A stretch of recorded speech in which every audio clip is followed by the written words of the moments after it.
전능하사 천지를 만드신 하나님 아버지를 내가 믿사오며 그 외아들 우리 주 예수 그리스도를 믿사오니 이는 성령으로 잉태하사 동정녀 마리아에게 나시고 본디오 빌라도에게 고난을 받으사 십자가에 못 박혀 죽으시고 장사한 지 사흘 만에 죽은 자 가운데서 다시 살아나시며 하늘에 오르사 전능하신 하나님 우편에 앉아 계시다가 저리로서 산자와 죽은 자를 심판하러 오시리라.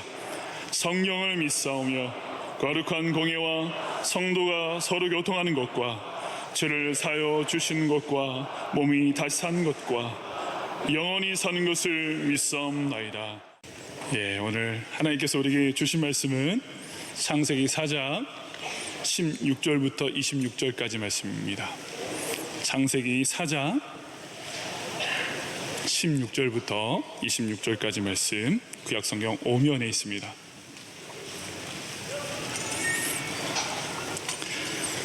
창세기 4장 16절부터 제가 봉독해 드리겠습니다. 가인이 여호와 앞에 떠나서 에덴 동쪽 놋 땅에 거주하더니 아내와 동침함에 그가 임신하여 에녹을 낳은지라. 가인이 성을 쌓고 그의 아들의 이름으로 성을 이름하여 에녹이라 하니라. 에녹이 이랏을 낳고 이랏은 무야엘을 낳고 무야엘은 무두사엘을 낳고 무두사엘은 라멕을 낳았더라. 라멕이 두 아내를 맞이하였으니 하나의 이름은 아다요 하나의 이름은 실라였더라. 아다는 야발을 낳았으니 그는 장막에 거주하며 가축을 치는 자의 조상이 되었고 그의 아우의 이름은 유발이니 그는 수금과 퉁소를 잡는 모든 자의 조상이 되었으며 실라는 두발 가인을 낳았으니 그는 구리와 새로 여러 가지 기구를 만드는 자요 두발 가인의 누이는 나마야였더라. 라멕이 아내들에게 이르되 아다와 실라여 내 목소리를 들으라. 라멕의 아내들이여 내 말을 들으라. 나의 상처로 말미암아 내가 사람을 죽였고 나의 상함으로 말미암아 소년을 죽였도다. 가인을 위하여는 벌이 7배일진데 라멕을 위하여는 벌이 77배이리로다 하였더라.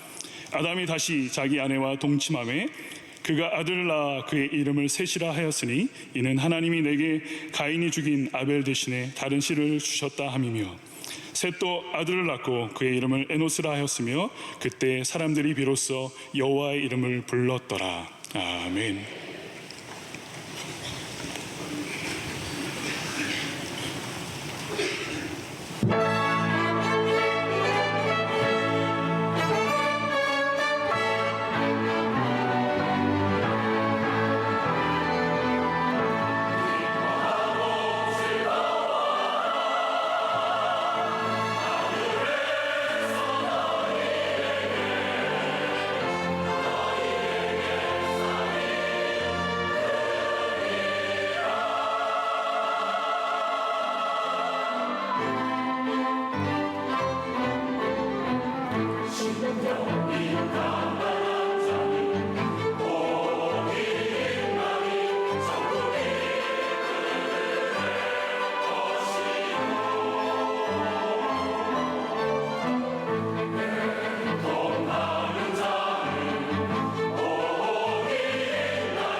자, 우리는 계속 이제 4장 마지막 부분을 이제 오늘 살펴보는데요. 3장의 아담과 하와의 범죄로 인한 그 죄의 영향력이 어떻게 펼쳐지고 있는가, 그리고 그 죄가 얼마나 급속하게 세상을 타락시키고 오염시키고 있는가 하는 것을 우리는 지금 아주 짧은 내용들 속에서도 확인합니다. 인류의 최초에 일어났던 그 일이 오늘과 너무 유사하다는 것에 또 놀라고요. 그 죄의 파급력, 죄의 영향력, 그 죄의 오염도가 얼마나 심각한가를 우리는 오늘 본문을 통해서도 보게 됩니다. 자, 오늘 이야기는 가인의 역사가 계속되고 있죠. 동생 아벨을 죽인 가인의 역사. 이 가인의 피는 계속 흐르고 있어요. 오늘 16절을 보면 가인이 여호와 앞을 떠나서 에덴 동쪽 놋 땅에 거주하더니, 여기 여호와 앞을 떠나, 아주 중요한 대목이죠. 의미심장한 말입니다. 이 가인의 문명은 하나님을 떠나 시작된 문명이죠. 하나님과 상관없이 살아가는 사람들이 펼쳐놓는 세상이 어떤 건가 하는 것을 우리는 짧은 오늘 본문을 통해서도 알 수가 있습니다. 여호와 앞을 떠나서 어디로 갔다고 얘기합니까? 에덴 동쪽 놋 땅에 거주하더니, 이 놋이라는 이 말의 뜻은 유랑, 방랑이라는 뜻입니다. 하나님을 떠난 인생은 방랑입니다. 방랑. 하나님을 떠나면 그 인생 자체가 유랑객과 같은 거죠. 그 유랑이라는 것은 뭘까요? 소외된 삶을 말합니다. 다시 얘기하면 어디에도 소속되지 못한 삶, 그게 유랑이에요. 그것이 바로 놋 땅에 살고 있는 바로 가인의 모습입니다. 오늘 우리는 17절부터 가인의 뒤를 이은 7대에 이르는 인물들이, 그 자손들의 인물들이 열거되고 있습니다. 7대에 흐르는 동안에 인류의 최초에 어떤 일들이 일어나고 있는가 하는 것입니다. 자, 가인이 여호와를 떠나 가장 먼저 한 일이 무엇인지 17절을 보면 알 수 있습니다. 아내와 동침함에 그가 임신하여 에녹을 낳으니라. 가인이 성을 쌓고 그의 아들의 이름으로 성을 이름하여 에녹이라 하였다. 자, 에녹이라는 아들을 덕남했습니다. 그리고 그 아이의 이름을 따라 성을 쌓고 그 성의 이름을 에녹성이라 했다. 이 에녹이라는 이 히브리어 하나트라고 하는 단어는 시작하다라고 하는 의미가 들어 있습니다.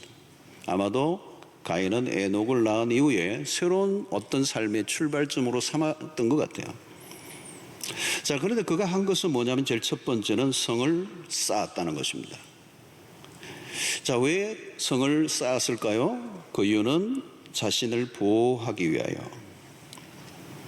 여러분, 성은 오늘날의 의미로는 도시를 의미합니다. 도시, 시티.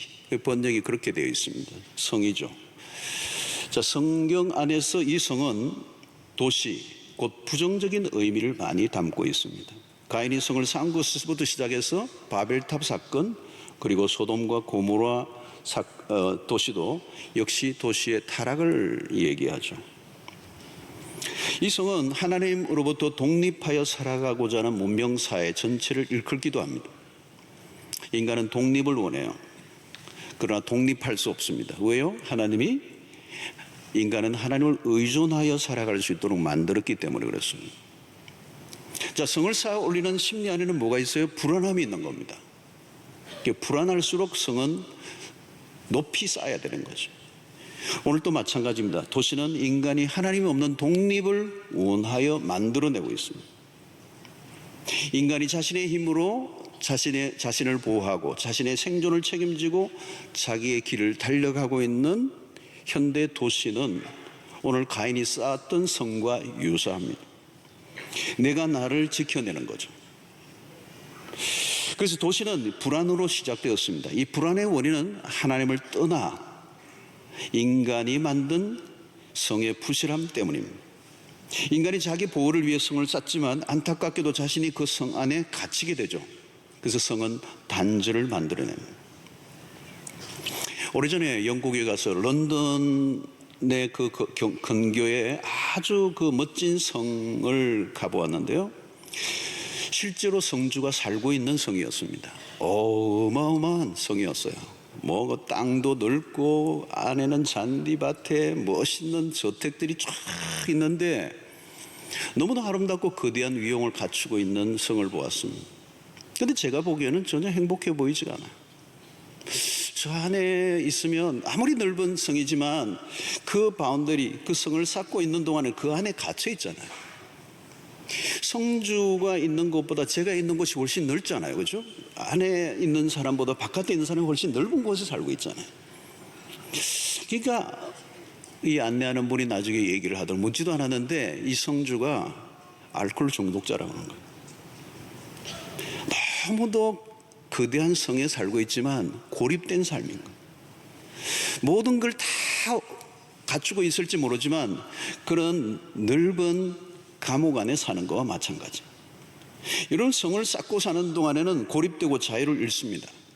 정신병이란 뭘까요? 여러분, 자기 세계에 갇혀 빠져나오지 못하는 상태입니다. 지금도 마찬가지죠. 여러분, 사람들에게 자연스럽게 다가가지 못하고 누군가가 나에게 자연스럽게 다가오는 것을 거북스러워하는 삶, 그게 뭐예요? 자기 세계에 갇혀 있는 겁니다. 여러분, 도시는 어떤 곳입니까? 중독자들이 많아요. 자기 세계에 갇힌 자들은 무엇인가에 빠져 있습니다. 중독이란 사로잡혀 있는 거예요. 나를 행복하게 해줄 줄 알았는데 속고 또 속는 것입니다. 자, 여러분, 이 도시 안에는 사람들이 많이 모여들죠. 인구가 높아지면 죄의 오염도가 가속화됩니다. 오늘 21세기의 가장 큰 변화 중에 하나가 온 세계가 도시화되고 있다는 거예요. 문명사회 안에서 폭력과 각종 이권과 집단적인 범죄와 분열들이 끊임없이 야기되고 있습니다. 오늘 현대사회에 일어나는 모든 문제는 이 도시 안에서 주로 일어납니다. 도시에는 생리적으로 하나님을 거부하는 문화들이 있습니다. 도시의 삶은 정신없이 바빠요. 온갖 거짓과 부정이 벌어지는 치열한 전쟁터와 같은 곳이죠. 이 성을 쌓으면 어떻게 되죠? 성과 성 사이에 싸움이 벌어집니다. 서로 뺏고 빼앗기는 전쟁이 불가피하게 되는 것입니다. 자, 오늘 이 도시 생활은 어쩌면 가인이 성을 쌓았던 그 가인의 후예들이 만들어왔던 도시의 삶이 오늘 우리의 모습일지도 몰라요.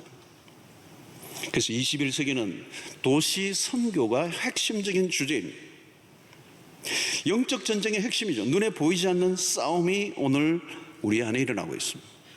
아이들이 학대를 당하는 일들이 오늘 우리 안에 계속 들려오고, 가족들의 살인들, 근친상간, 청소년들의 마약 문제, 곳곳에 수없는 문제들이 오늘 도시 안에서 벌어지고 있는 거죠. 여러분, 그 배후에 무엇이 있는지를 보아야 합니다. 이 도시의 문명의 출발 자체가 하나님을 거부함으로 시작되었다는 거예요. 그래서 우리는 영적인 민감성을 가지고 이 세상을 바라볼 필요가 있습니다. 자칫하면 우리는 이 도시에서 뿜어내는 거대한 죄의 화력에 정신을 잃고 따라가다 보면 우리는 길을 잃어버릴 수가 있습니다. 여러분, 인구 밀도가 높으면 사람들이 예민해지고요, 날카로워져요. 그리고 잔인해집니다. 이웃이 없어요. 각자 자신의 성에 갇혀 있습니다. 오늘의 아파트도 비슷한 것이에요. 성과 같은 모습입니다. 벽과 벽 사이에 무슨 일이 일어날지 모르죠. 철저히 외부와 단절된 공간입니다. 이 엉폐된 공간에서 개인주의적 삶은 불가피해요. 가인이 만든 이 성과 대조되는 그 개념이 하나 있는데, 이 도시, 가인이 만드는 이 성과 다른 하나의 개념이 성경에 나오는데 그게 예루살렘 성입니다. 이 예루살렘 성은 하나님께서 사도행전에 새롭게 시작된 교회가 하나의 모형입니다. 하나님의 임재가 가득한 곳, 하나님을 거절하고 배척하는 문화가 아니라 하나님을 예배하는 하나님의 임재가 있는 예루살렘, 이 개념이 결국은 신약의 교회로, 이 교회는 요한계시록에 뭘로 발전되느냐면 새 예루살렘으로, 이 새 예루살렘은 궁극적으로는 하나님의 완성된 나라를 얘기하는 것입니다. 자, 오늘 범죄한 가인이 만들어낸 이 도시와 대항하는 또 다른 새로운 공동체를 주신 게 오늘의 신약의 교회입니다. 여러분, 이 교회는 어떤 것이죠? 열려 있는 곳입니다. 우리끼리 담을 쌓고 우리끼리만의 천국을 만드는 것이 교회가 아니고, 교회는 세상을 향하여 활짝 열려 있는 교회, 그리고 세상을 향하여 다가가는 교회, 그리고 세상 안에 하나님의 복음을 전가하고 세상 사람들이 누구든지 올 수 있는 공동체로 만드는 것, 그것이 오늘 닫혀있는 성을 쌓아가는 가인의 성과 대립되는 하나님의 새로운 공동체를 하나님이 만들어 주셨어요.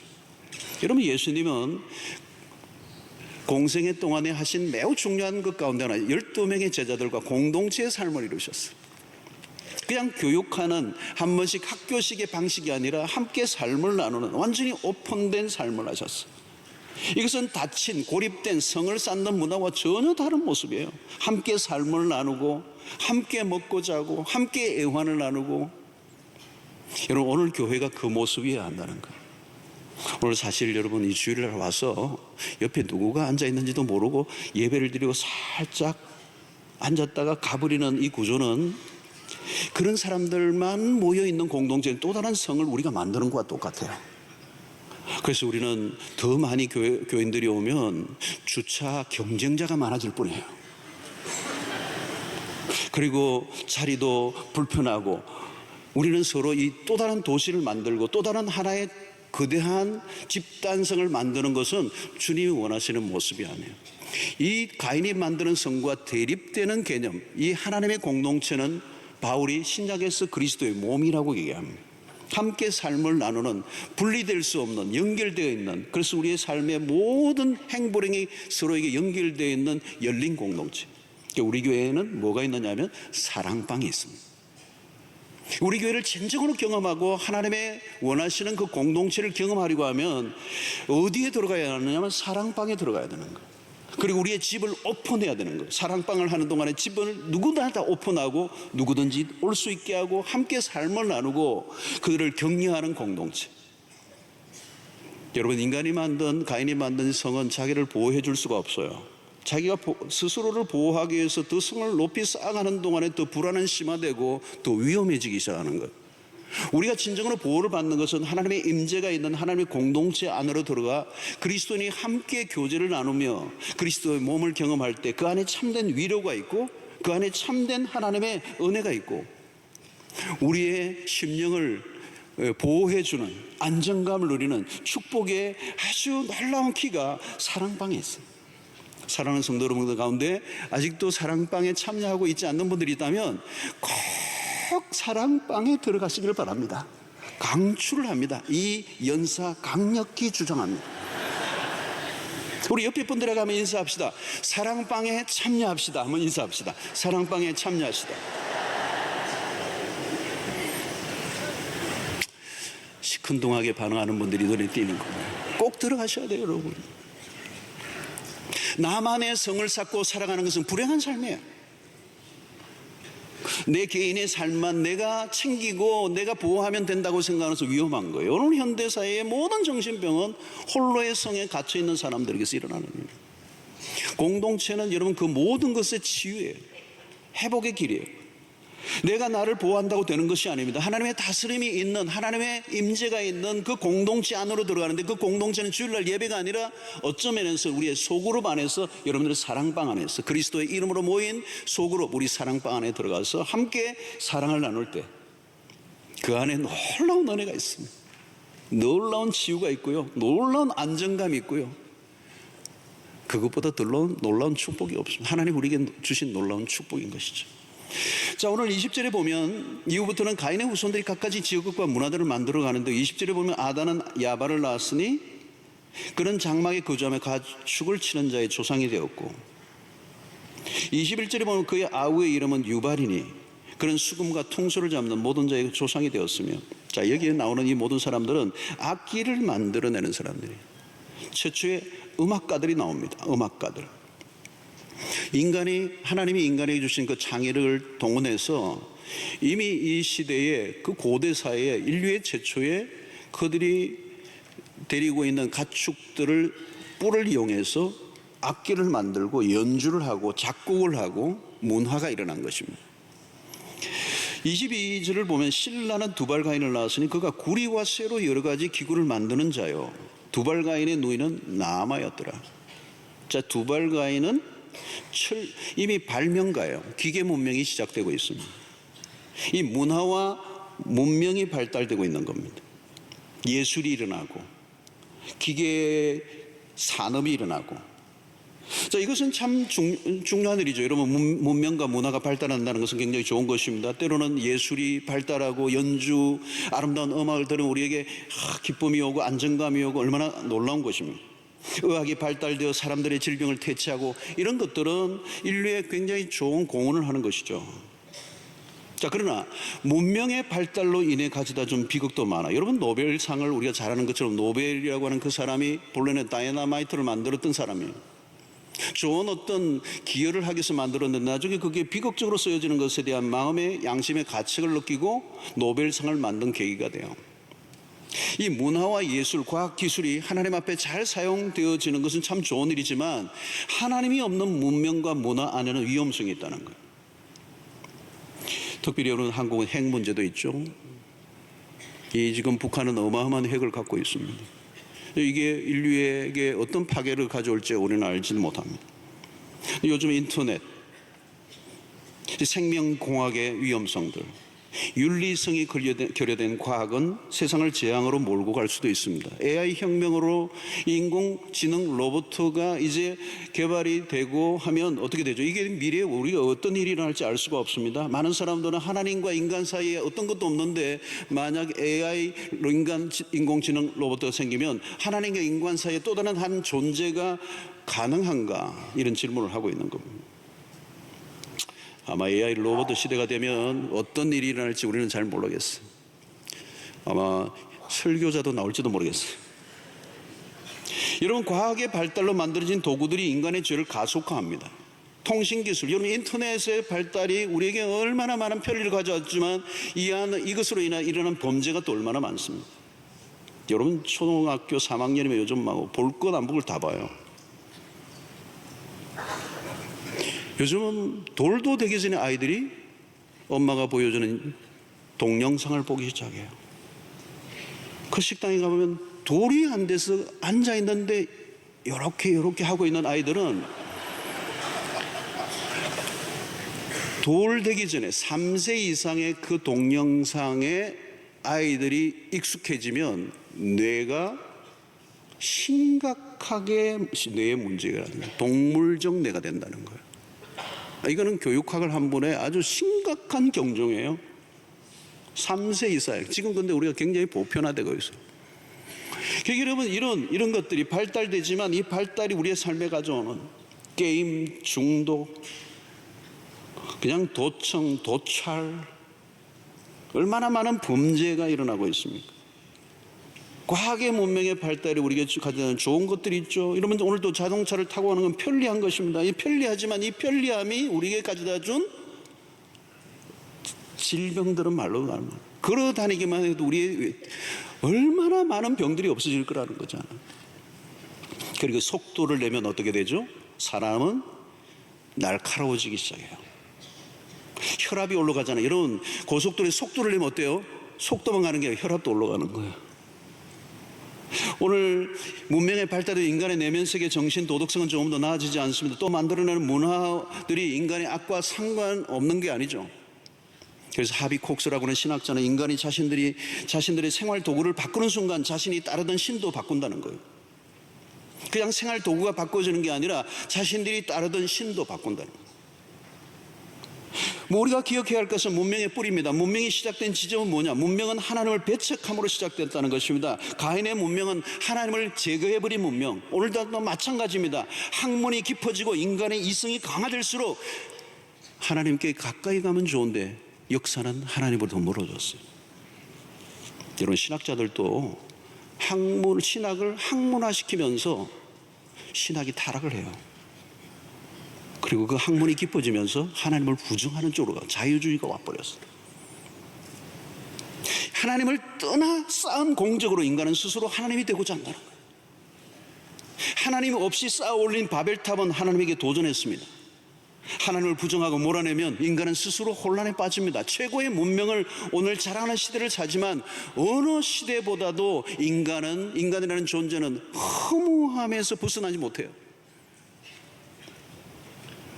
바쁘고 정신없이 모두가 왕래를 하고 살아가지만 어디로 향하고 있는지를 알지 못하는 목적지 없는 방랑이 계속되고 있는 겁니다. 사랑하는 성도는, 하나님 없는 인간의 삶은 불안합니다. 더 발달한 문명으로 성을 쌓고 더 높은 빌딩은 늘어나지만 정신병자는 더 늘어나고 있는 거예요. 해운대만 해도 높은 빌딩이 막 올라가잖아요, 여러분. 문명의 고도의 문명을 알려주는 거예요. 그러나 여러분, 정신병자는 더 늘어나고 있는 거예요. 무엇인가를 이루고 가지긴 했지만 불안과 허물을 극복할 길이 없습니다. 지금도 남을 죽이든 자기 자신을 죽이든 죽음의 영이 도시를 사로잡고 있어요. 사람들 입에는 죽고 싶다는 말을 하고 죽일 거야 라고 하는 이 말들이 우리의 주변에서 떠도는 죽음의 영이 우리를 지배하고 있는 거예요. 가인의 문명의 실상을 우리가 볼 수 있어야 합니다. 하나님이 없는 인간이 쌓은 어떤 자랑도 결국은 헛될 뿐이다 라고 하는 것을 성경은 우리에게 말씀하고 있습니다. 23절을 보십시오. 라멕의 아내들이 이르되, 야 아다야와 실라여, 내 목소리를 들어라. 라멕의 아내들이여, 내 말을 들어라. 나의 상처로 말미암아 내가 사람을 죽였고 나의 상함으로 말미암아 소년을 죽였도다. 이 라멕의 노래, 일명 칼의 노래입니다. 라멕이 전쟁에서 이기고 난 다음에 부른 노래예요. 그런데 이 무용담을 늘어놓는데 누구에게? 아내들에게. 라멕과 그의 후손이 만든 문명이 화려하죠. 그런데 잔인한 문명이에요. 어떻게요? 사람을 죽이는데 그냥 죽인 게 아닙니다. 가인이 살인한 것보다 훨씬 더 강도 높은 살인이에요. 사람을 죽이고 어때요? 어린 소년을 죽인 거예요. 왜 죽였어요? 왜 죽였다고 오늘 여기 얘기합니까? 여기 죽인 그 이유가 재밌어요. 자기에게 상처를 입혔다고. 오늘 여러분, 성경이 그렇게 해요. 자기에게 상처를 입었다고 상대를 죽여버리는 겁니다. 요즘도 똑같죠. 여러분, 자기를 쳐다보았다는 것 때문에 사람을 죽여버려요. 자신을 무시했다고 사람을 죽이는 거예요. 성경은 계속해서 우리에게 무슨 메시지를 전달해 주고 있습니까? 인간의 잔인성, 죄의 포악성. 여러분, 본문의 언급은 없지만 무기를 사용하여 사람을 죽였을 가능성이 높습니다. 이 날카로운 무기의 개발이 오늘 역사 속에서 계속되고 우리 남북 간에서도 지금 느끼고 있는 것입니다. 라멕은 사람을 죽인 것을 자랑스러워하고 노래하고 있습니다. 영웅심리에 빠져 있고 그것을 능력이라고 축켜 세웁니다. 여러분, 이것이 라멕, 가인이 만든 문명이에요. 자, 오늘날 사람들이 얼마나 포악합니까? 인간의 죄성과 자극적인 이 충동적 문화가 맞물리면서 요즘 또 끔찍한 일들이 많이 벌어지죠, 여러분. 그래서 요즘 저는 이 언론의 이 사건들을 보면서 이 창세기 4장에 나타난 이것과 너무 똑같은 거예요. 너무 똑같은 거예요. 영화에서 나오는 엽기보다 더 엽기적인 거예요. 그런데 그것이 오늘이 일어난 게 아니라 고대사 인류의 최초의 아담과 하와의 후손들에게 이미 일어난 일이에요. 성도 여러분, 오늘 우리는 어느 시대보다 문명이 발달한 시대를 살고 있습니다. 그러나 어느 때보다도 영적으로 어두운 시대를 살고 있어요. 그래서 어떤 역사학자는 오늘의 시대를 문명의 황혼기라고 그래요. 이제 끝지점이라는 겁니다. 성경은 분명히 얘기하죠. 시간관이 마지막으로 가고 있다. 선로를 이틀한 열차처럼 끝을 패망이고 그 길로 걸어가고 있는 겁니다. 그래서 라멕은 지금 사람을 죽인 것으로 인하여 오히려 자랑하고 있는 이 잔인성, 거기에 대한 하나님의 심판은 뭡니까? 가인에게는 벌을 7배를, 그러나 라멕에게는 77배의 벌을 내리겠다. 하나님이 그 죄에 대해서 심판을 내리시는 모습을 우리에게 보여주고 있습니다. 자, 우리는 이 겉으로 보면 굉장히 화려한 문명 같지만 이 문명의 한가운데 사람은 하나도 변하지 않았어요. 창세기에 있던 그 인간이나 오늘의 인간이나 똑같아요. 그리고 사람을 죽인 그 사람과 나는 똑같은 죄성을 가지고 있는 무서운 존재들이라고 하는 사실을 우리에게 말씀합니다. 문명이 바뀌어서 사람이 바뀌는 것이 아니고 우리의 유행을 바꾸고 옷만 바뀌었을 뿐이지 그 내면의 인간성은 하나도 변하지 않아요. 조직과 모든 걸 바꾸어도 결국은 사람은 그대로요. 인류의 역사는 변화될 것인가 진보될 것인가? 아니에요. 성경은 부정적이에요. 인간 내면에 어떤 변화도 없다면 그들이 만든 문화도 문명도 진보가 일어날 수 없다는 거예요. 오직 길은 예수 그리스도의 십자가의 복음으로 변화된 사람 외에는 길이 없는 줄로 믿습니다. 자, 오늘 여기 보면 가인의 후손의 역사는 아주 화려하게 길게 설명을 하고 있는데 오늘 25절과 26절에 보면 아주 짧은 셋의 후손에 대한 얘기가 나옵니다. 자, 한번 보면 아담이 다시 자기 아내와 동침하며 그가 아들을 낳아 그의 이름을 셋이라 하였으니 이는 하나님이 내게 가인이 죽인 아벨 대신에 다른 씨를 주셨다 함이며 셋도 아들을 낳고 그의 이름을 에노스라 하였으며 그때 사람들이 비로소 여호와의 이름을 불렀더라. 여기에 굉장히 중요한 대목이 있습니다. 가인이 죽인 아벨 대신에 다른 씨를 주셨다는 거예요. 그 씨가 뭐냐? 셋이라는 아들이라는 거예요. 그래서 오늘 가인의 계보와 셋의 계보가 구분되고 있는 것을 오늘 여기에서 마지막 정리하고 있습니다. 그런데 그의 이름을 에노스라 하였는데 그때 사람들이 비로소 여호와의 이름을 불렀더라. 자, 4장 마지막 부분은 이 부분으로 마무리를 하고 있습니다. 성도 여러분, 여기에서 하나님의 비밀이 있습니다. 오늘 이 씨를 주셨다는 이 말은 씨는 번식, 번성, 생명력을 얘기합니다. 여기에는 하나님의 또 다른 계획을 지금 여기에서 알려주고 있는 거죠.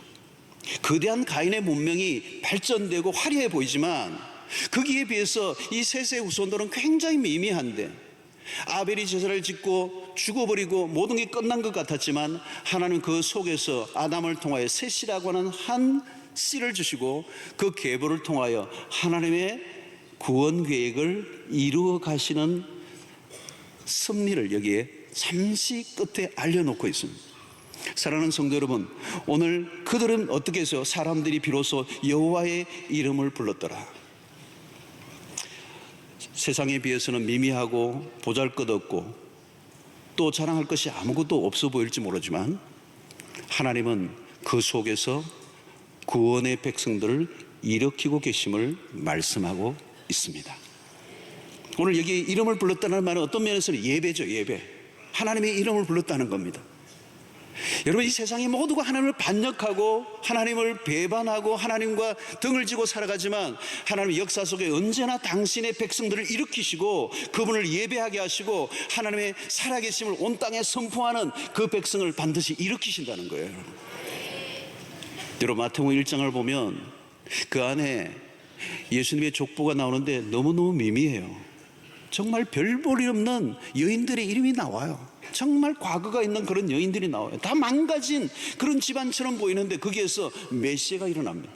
그리고 창세기 3장 15절에 원시복음에 나왔던 여자의 후손을 통하여 그 마귀의 발을 그 머리를 짓밟는 역사가 일어나는 것처럼 오늘 이 셋의 후손을 통하여 마침내 아브라함을 부르시고 그리고 다윗을 세우시고 거기에 메시아가 나게 하시고 하나님의 나라를 완성해 가시는 그 역사가 오늘 이 마지막 부분에 있습니다.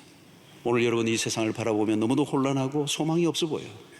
그리고 세상은 거대한 문명을 자랑하고 있지만 여러분, 우리는 그 세상을 쫓는 사람이 아니라 우리의 정체성은 셋의 후손으로 별로 세상에서는 별로 없는 것 같아도 우리를 예수 믿게 하시고 하나님의 백성이 되게 하시며 주님을 예배하는 백성으로 삼아주셨다는 사실은 놀라운 하나님의 계획 속에서 이루어진 일이 아닐 수가 없습니다. 성도 여러분, 우리는 세상 속에서 이제 우리의 정체성을 분명히 해야 돼요. 우리는 셋의 후손으로 아벨의 계보로 메시아의 계보로 하나님의 구원받은 백성으로 이 땅 가운데 우리의 정체성을 지키고 하나님의 거룩성을 지키고 살아가는 여러분들 되시기를 주의 이름으로 축원합니다.